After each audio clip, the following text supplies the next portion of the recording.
Hello दोस्तों, कैसे हैं आप सभी। आप सभी का ही हार्दिक स्वागत और हार्दिक अभिनंदन करती हूँ मैं प्रीति मंडियाल, इंडिया के पहले पॉकेट फ्रेंडली चैनल और ऐप पॉकेट पढ़ाई पर। तो आइए दोस्तों, आज हम आगे बढ़ेंगे और one of a very important critic T S. Eliot और उनका क्रिटिसिज्म लेंगे। ठीक है। सो टी.एस. इलियट किसी बोल सकते हैं आप किसी क्या कहूँ मैं, किसी उसके उसके क्या बोलेंगे, सॉरी मैं बोल रही, किसी इंट्रोडक्शन के मोहताज नहीं है, सॉरी। तो ये हैं दोस्तों हमारे none other than T S. Eliot. नाम तो तुमने बहुत सुना होगा, राइट। जो भी इंग्लिश लिटरेचर के स्टूडेंट हैं उन्होंने टी.एस. इलियट के बारे में सुना ही होता है। तो ये फ़ोटो है दोस्तों उनका, ध्यान से देख लीजिए। तो काफ़ी एज्ड भी नहीं लग रहे, काफ़ी यंग भी नहीं लग रहे, सम हाउ कहीं बीच के लग रहे हैं। एंड ओवरऑल लग रहा है ना इनका पर्सोना कि कुछ अच्छा एंड नॉलेजेबल हमें देने वाले हैं। तो आइए देखते हैं इन्होंने हमें क्या क्या नॉलेज दिया है। सो दोस्तों, टी.एस. इलियट में सबसे पहले मैं आपको बताना चाहती हूँ कि इनके जो वर्क हैं वो डायरेक्ट क्रिटिसिज्म वाले वर्क नहीं थे, बल्कि इनके जो क्रिटिसिज्म वाले वर्क हैं वो नॉवल के फॉर्म पे थे। तो ये बहुत ही ख़ास बात है, नॉवल के माध्यम से, कहानी के माध्यम से एक पंथ दो काज कर देना।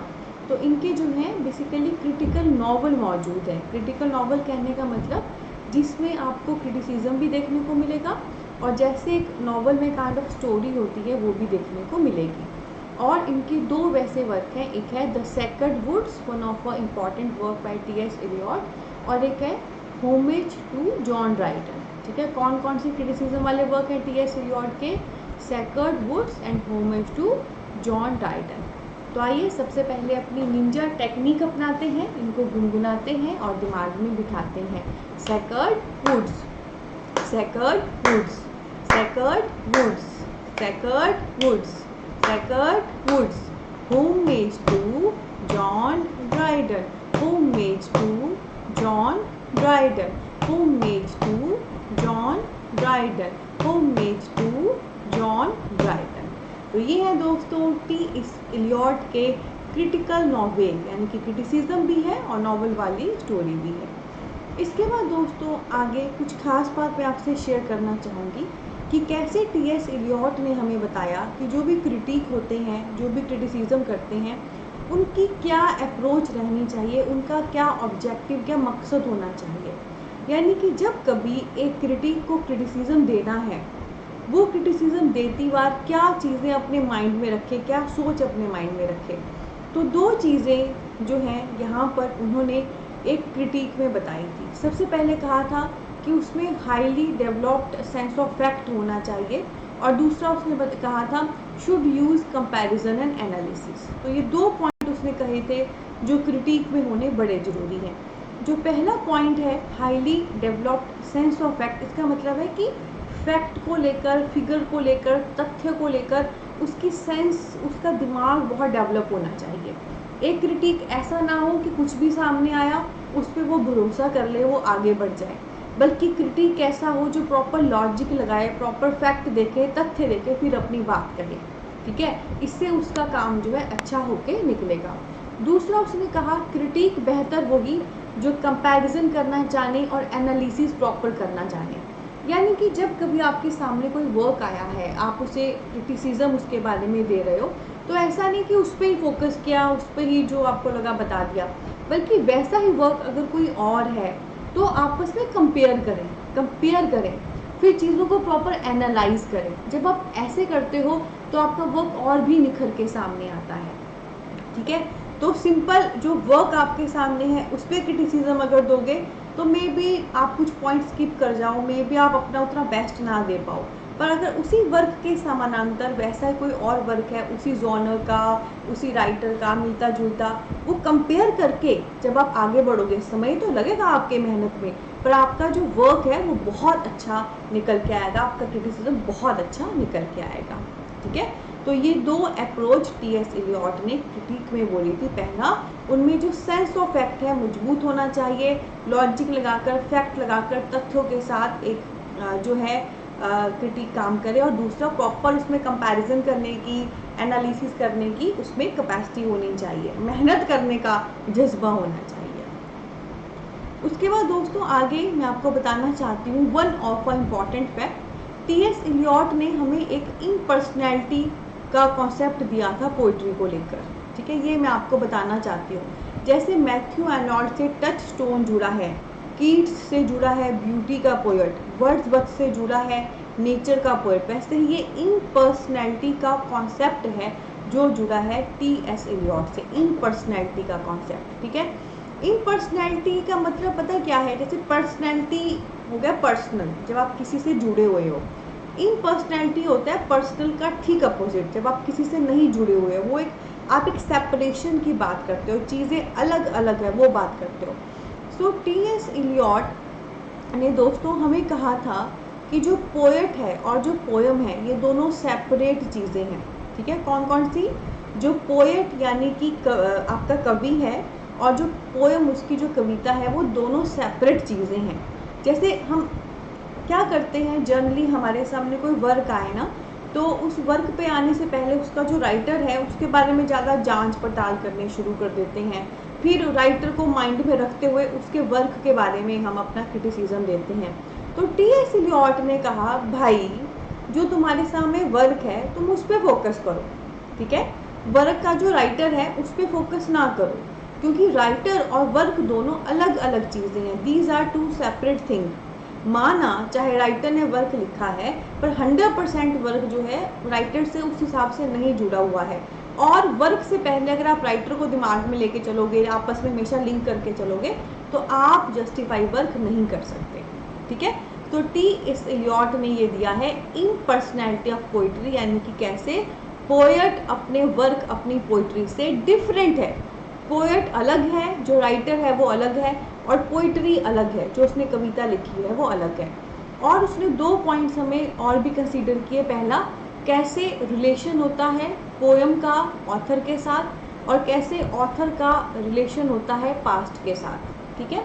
तो पहले में उसने कहा कैसे दोनों डिफरेंट हैं, सेपरेट हैं, पोएट और पोइट्री, और दूसरे में उसने बताया कैसे एक थोड़ा सा लिंक भी है, कैसे जो पोयम है वो ऑथर से जुड़ी हुई है, ठीक है, और कैसे जो ऑथर है वो अपने पास्ट से भी जुड़ा हुआ है। इसका मतलब क्या है कि जैसे मैं हमेशा आपको एक बात कहती हूँ, जैसा होगा तन वैसा होगा मन, वैसी होगी लेखनी। यानी कि जिन जिन चीज़ों से होके मैं गुजरी हूँ, जो जो मेरा हिस्टोरिकल बैकग्राउंड है, जो जो मेरे पास्ट में हुआ है, जैसा मेरा सोशल फैमिली बैकग्राउंड सब रहा है, उस वजह से मेरी सोच बनेगी। उसी सोच से ऑब्वियसली मैं कुछ ना कुछ क्रिएट करूँगी, जो भी मैं आगे लिखूँगी उससे जुड़ा हुआ आएगा। तो सबसे पहला पॉइंट तो उसने यही कहा कि पोएट और पोइट्री सेपरेट है। फिर नेक्स्ट उसने ये भी कहा कि ऐसा नहीं कि 100% सेपरेट है, थोड़ा जुड़ाव तो है। एक फैक्टर में उसने कहा कैसे पोएम ऑथर से जुड़ी होती है, और बी फैक्टर में कहा कैसे पोएट जो है, राइटर जो है, अपने पास्ट से जुड़ा होता है, ठीक है। तो इसको हम 3P कर लेंगे, ठीक है। कैसे? सबसे पहले पास्ट से जो है, पास्ट से पोएट यानी कि ऑथर जुड़ा हुआ है, ठीक है, और कैसे पोएट से जो है, ऑथर से उसकी पोइट्री जुड़ी हुई है, ठीक है। इसको हम इस वे से कर लेंगे, ठीक है जी, इस वे से हम कर लेंगे, पास्ट से पोएट, पोएट से पोइट्री, ठीक है। पर जो सबसे पहला पॉइंट है उसमें उसने चिंक चिंक के कहा है पोएट और पोइट्री अलग है, पोएट और पोइट्री अलग है। मतलब प्लीज़ प्लीज़ प्लीज़, अगर आप किसी राइटर का क्रिटिसिज्म पूरा दिमाग में ये रख के चल रहे हो उसका राइटर कौन है, किसी वर्क का क्रिटिसिज्म, तो आपकी गलत अप्रोच है। और दूसरे में वो बोल भी रहा है, लिंक भी है, पास्ट से जुड़ा है पोएट यानी कि ये बी पॉइंट, और पोएट से जुड़ी है पोइट्री यानी कि ये ए पॉइंट, ठीक है। तो एक कनेक्शन भी है, आपस में जुड़ाव भी है, और एक दूरी भी है। ये बात जो है टी.एस. इलियट ने कही है, ठीक है। सो टी.एस. इलियट ने हमें दिया है इम्पर्सनैलिटी ऑफ पोइट्री, जिसके तहत उसने एक जुड़ाव भी बताया राइटर और उसके वर्क में, और एक डिफ्रेंशिएशन भी बताई राइटर और उसके वर्क में। ये दोनों चीज़ें उसने क्यों कही कि जब कभी हम क्रिटिसिज्म दें, नो डाउट हम ध्यान में रखें कि राइटर कौन है, पर नो डाउट ये भी ध्यान में रखें कि राइटर ही सब कुछ नहीं है वर्क के लिए। थोड़ा सा राइटर को साथ लेकर चलना जरूरी है, और एक डिफरेंस लेके भी चलना जरूरी है। राइटर के पर्सपेक्टिव से भी थोड़ा बहुत 10 to 20% वर्क को एनालाइज करिए, क्रिटिसिज्म दीजिए, पर बाकी 70 to 80% वर्क को इंडिविजुअली देखिए, उसको समझिए और क्रिटिसिज्म दीजिए। तो ये खूबसूरत कॉन्सेप्ट है इन पर्सनैलिटी का जो इलियट ने दिया है कि एक जुड़ाव भी है राइटर का वर्क के साथ और एक डिफ्रेंसिएशन भी है, राइटर और वर्क दोनों डिफरेंस भी है।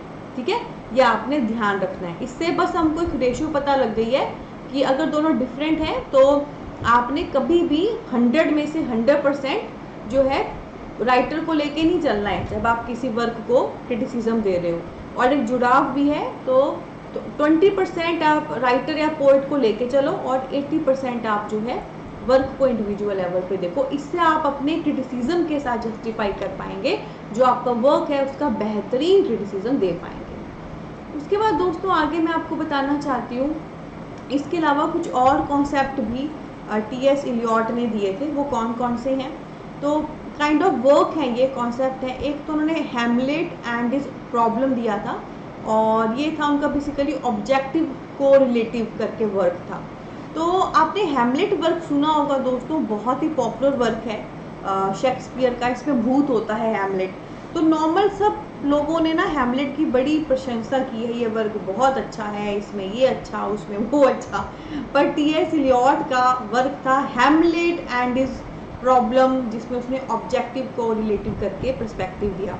तो बाकी सबने की हैमलेट की बल्ले बल्ले, पर टी.एस. इलियट के लिए थी हैमलेट की थल्ले थल्ले, क्योंकि उसे लगता था हैमलेट में बहुत सारे लिटरेरी पॉइंट ऑफ व्यू से लूप होल्स हैं, बहुत सारी कमियां हैं लिटरेरी पॉइंट ऑफ व्यू से, जिस वजह से ये वर्क अच्छा नहीं है। तो ध्यान रखें, ऑब्जेक्टिव कोरिलेटिव हैमलेट एंड इस प्रॉब्लम किसने दिया है? टी.एस. इलियट ने दिया है। इसके माध्यम से टी.एस. इलियट ने क्या कहा है? हैमलेट की थल्ले थल्ले। किस वे से, किस रीजन की वजह से कहा है हैमलेट की थल्ले थल्ले? कि इसमें बहुत सारे लिटरेरी पॉइंट ऑफ व्यू से, लिखने के वे से लूप होल्स हैं। अरे वाह, जिसकी सबने प्रशंसा कर डाला, टी.एस. इलियट ने कर दिया उसको झिंगा लाला, मतलब उसको बेकार बता दिया। इसके अलावा दोस्तों उसने मेटाफिजिकल पोएट्स को एक्सप्लेन किया था अपने वर्क डिसोसिएशन ऑफ सेंसिबिलिटी के माध्यम से। तो जैसे ऑब्जेक्टिव कोरिलेटिव में उसने हैमलेट और उसकी प्रॉब्लम बताई, तो इनका वर्क है डिसोसिएशन ऑफ सेंसिबिलिटी, इसमें उन्होंने मेटाफिजिकल पोएट को लेकर बताया। ये इनके इम्पॉर्टेंट वर्क हैं। तो मेटाफिजिकल पोएट क्या होते हैं? मेटाफिजिकल पोएट वो पोएट हैं, वो कवि हैं जो सुपर नेचुरल, बियॉन्ड नेचुरल चीज़ों पे लिखते हैं, जैसे जॉन डन एंड ऑल, जो कुछ हटके एग्जाम्पल देते हैं। जैसे मैं एग्जाम्पल देती हूँ, नॉर्मल आपने हिंदी मूवीज़ के सीन देखे होंगे, जब वो दो फूलों को मिलते हुए बताते थे तो मतलब होता था कि रोमांस चल रहा है हीरो हीरोइन का, है ना। तो देखो जॉन डन कैसा एग्जाम्पल यूज़ करता है लवर के लिए, कि वो जैसे मैं हिंदी में बताऊंगी, वो सेंटेंस इंग्लिश में है कि लवर कंपास के वो दो पॉइंट्स की तरह है जो कभी अलग नहीं हो सकते। कंपास क्या होता है? प्रकार आपकी ज्योमेट्री में नहीं होती, जिसमें आप एक में पेंसिल फंसाते हो और एक में बीच में रख के फिर गोला मारते हो, है ना। तो नॉर्मल तो हम फूलों को मिलते हुए बताएंगे, नॉर्मल लोगों के लिए वो रोमांस है। जॉन डन जो कि मेटाफिजिकल पोएट है, उनका एग्जाम्पल क्या है कि जैसे दो प्रकार के हिस्से हैं लवर, जैसे प्रकार कभी अलग नहीं हो सकती, लवर्स भी कभी अलग नहीं हो सकते। तो इतने दिमाग तक जाना ऐसा एग्जाम्पल जो है ये मेटाफिजिकल में आते हैं। जैसे एग्जाम्पल के तौर पे मैंने बताया, मेटा होता है बियॉन्ड, फिजिकल होता है नेचुरल। बियॉन्ड नेचुरल मतलब प्रकृति से कुछ हटके बातें करना, वैसे एग्जाम्पल देना, वैसी पोइट्री लिखना। जॉन डन इसके मेन लीडर थे, तो उनको उन्होंने अपने वर्क डिसोसिएशन ऑफ सेंसिबिलिटी में बताया था।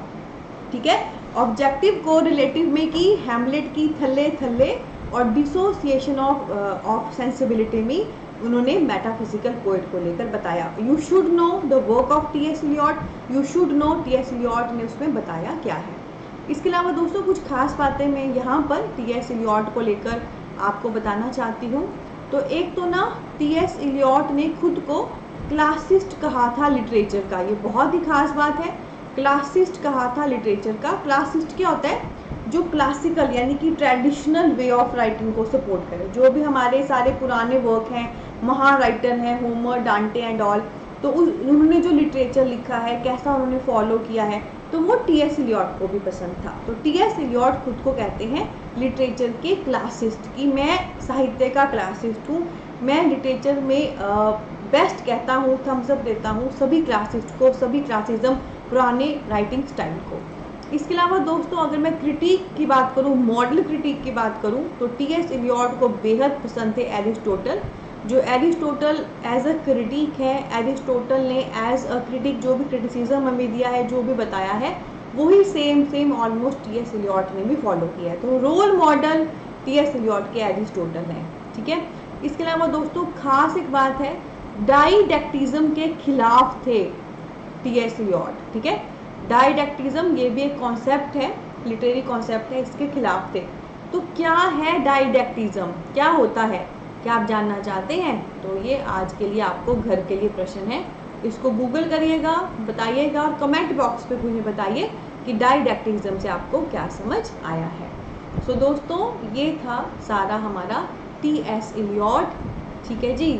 उनके जो भी क्रिटिसिज्म वाले वर्क हैं, उन्होंने जो भी क्रिटिक की खासियतें बताई, क्या क्या होना चाहिए, एंड उनकी सारा जो important examination point of view से वर्क है, जो हर एक चीज़ जो एग्जामिनेशन पॉइंट ऑफ व्यू से आ सकती है, इंपॉर्टेंट है, वो हमने कर ली है।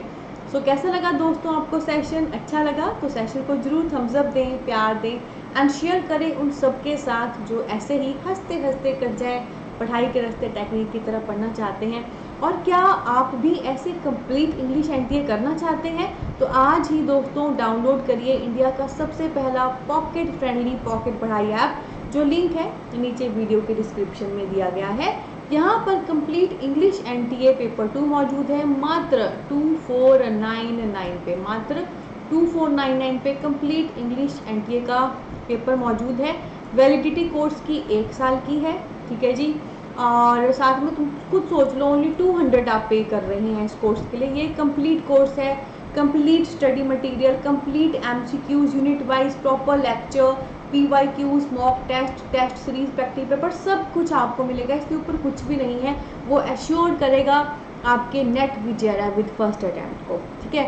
साथ में आप में से कोई भी सीरियस कैंडिडेट है, आपकी सीरियस क्वारी है स्टडी को लेकर, तो दोस्तों हमारा व्हाट्सएप कॉन्टैक्ट नंबर भी वीडियो के डिस्क्रिप्शन पे दिया गया है, आप हमसे डेफिनेटली कांटेक्ट कर सकते हैं। हमारी टीम आपको डेफिनेटली पूरा गाइड करेगी।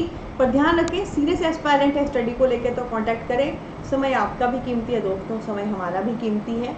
और साथ में बहुत खूबसूरत परिवार है हमारा, Facebook, Insta, Telegram, Twitter and all, तो उसके लिंक भी वीडियो में दिए गए हैं, आज ही ज्वाइन करें। तो इसी नोट पे लेते हैं अलविदा। बहुत सारा प्यार, बहुत सारी ब्लेसिंग।